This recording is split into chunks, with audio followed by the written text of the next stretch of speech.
Anger. Fear. Being lost. Sure. Wow. And how does that relate to joy?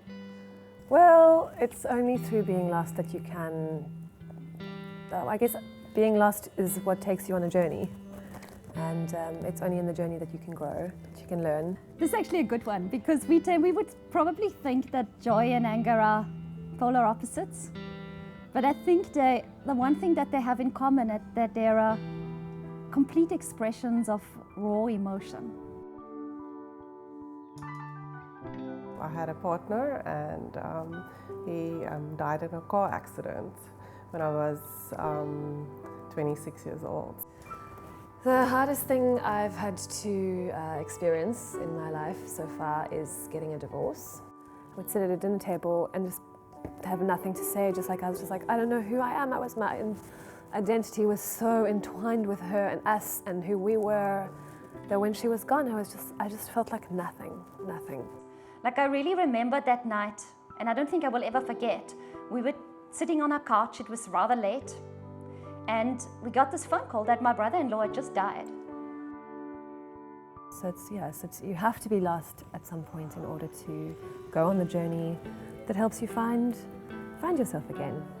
Fear is a very primary feeling. It's when you don't feel grounded and secure and safe. It's finding that balance and that inner strength no matter what happens in life, that you've got that to hold on to. I think now, thank you universe for this, because I'm remembering what joy is.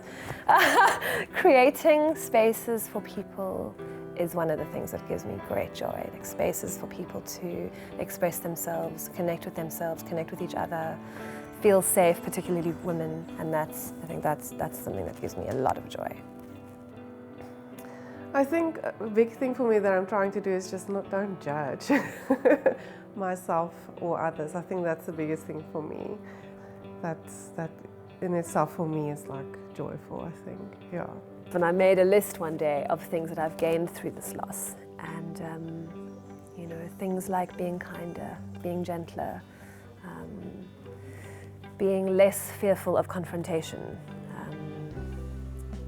It's a long list of qualities that I gained through this, even though at the time I thought it was going to kill me. I think our nature is joy. Like by default, we're meant to be joyful. I've chosen a card with a woman who I presume is at a festival. I see all these people like dressed in a way that speaks to who they are rather than what they do or what they have to do.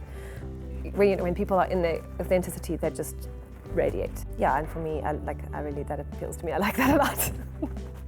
Joy makes you strong. That's joy. They're having the choice to anything in the world is available to you now. But a complete joyful experience, definitely on a regular basis, yoga and painting, just creating and painting ceramics. And creating something is joyful, yeah. See, a lit candle can light another candle. If you're joyful, if you're happy, then whoever you touch in your life will catch on to that. And when you find that joy inside, or you not even find, but realize that you have that joy inside, then whatever you do in life, it becomes an expression of it. And that makes life joyful.